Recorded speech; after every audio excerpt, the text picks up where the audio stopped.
Rihanna, J-Lo, and Beyonce all have in common?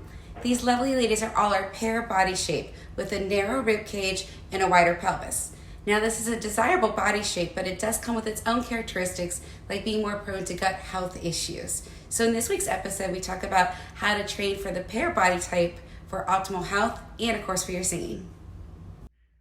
The pear-shaped body type features a more narrow rib cage in which we're a little bit more closed off and a wider pelvis and we're a little bit more open. What that does is create more downward pressure onto both the guts as well as the pelvic floor. So when we're talking about gut health and sort of the ability of stuff to move through our abdomen and all of this area, if I closed off the sides and I compressed everything together and then I kind of compressed from the back, the only place we have to move is this way. And so what ends up happening is a lot of the mobility options for our guts are actually removed, and it creates just more compression, more immobility in that area. And so a big goal for us with the exercise that we do from a health standpoint is to get this chest wall open, to take away some of that downward pressure, and also to open up this back space to allow for this to fully descend and relax. And so in the exercises that I show you, we're going to start with more lower level breathing exercises that are going to help to make that happen.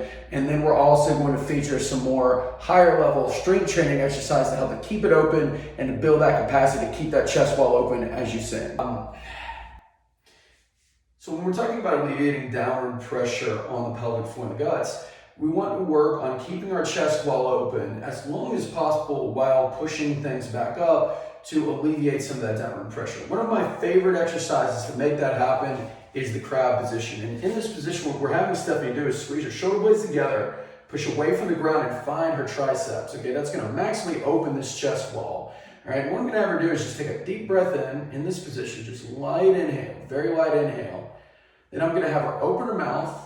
We're going to light exhale and just slowly start to lift off the ground, initiate that push through pelvic tilt.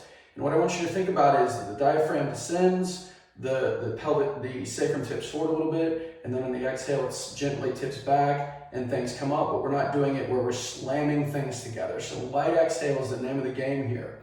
All right, if we want to focus a little bit more on one side, let's say we have maybe more of a rotated pelvis, you feel a little bit more pressure on one side, we can do that by just focusing on one heel. And what I can do here is have Stephanie stagger her feet, press a little bit more into this side, and we'll just do one more rep. So let's get shoulder blades together here. Let's take a deep breath in.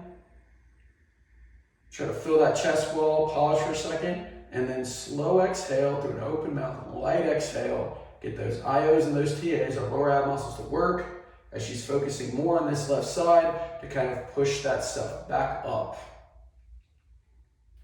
So my favorite exercise to gain good control of opening and closing the chest wall for singers is a push-up. And the reason why is we're controlling everything, the opening, the closing, all the muscles around it to direct that. And that's particularly important when we talk about keeping the rib cage open as long as possible. Then exhale.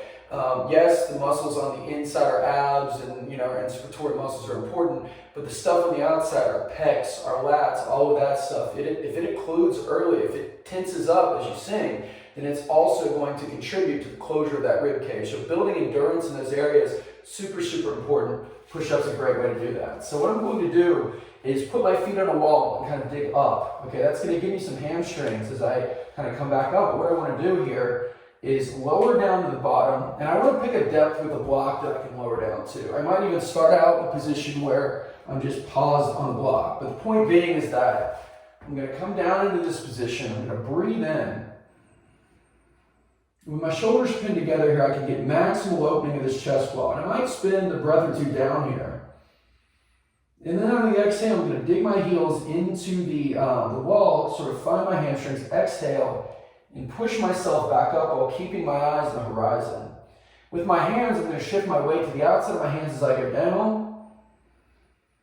And on the inside of the hands as I go up, my goal is just to keep this straight back shape as opposed to rounding out and overusing my rectus abdominis or my abs to do that work for me.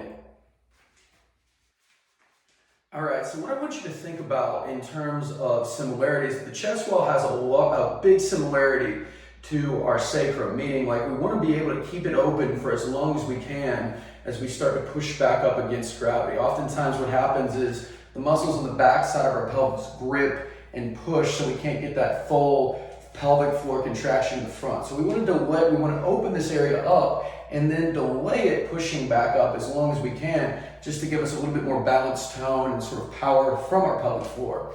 What I like to do that is a hinge, okay? That's thing one. So what I'm gonna do is we're gonna take a block, okay, and I'm gonna put it against my knee, and I'm gonna start in a wall here, okay? And so that's gonna help to open this area up. And thing one is I'm just gonna try to stick my butt out and find a stretch in my hamstring, okay? That indicates that we can kind of get this area open. And I might just spend a breath or two here, just relaxing. On the exhale, pushing the block, kind of push my big toe into the ground. And then I'm going to start to do reps. So I breathe in as I go down, open that area up, and I exhale and push through my big toe as I stand up. I should feel my hamstring doing a lot of work here. And then once I get that down, I can feel that stretch. I have to control with it. Then I can load that by taking the kettlebell, holding it in the opposite hand.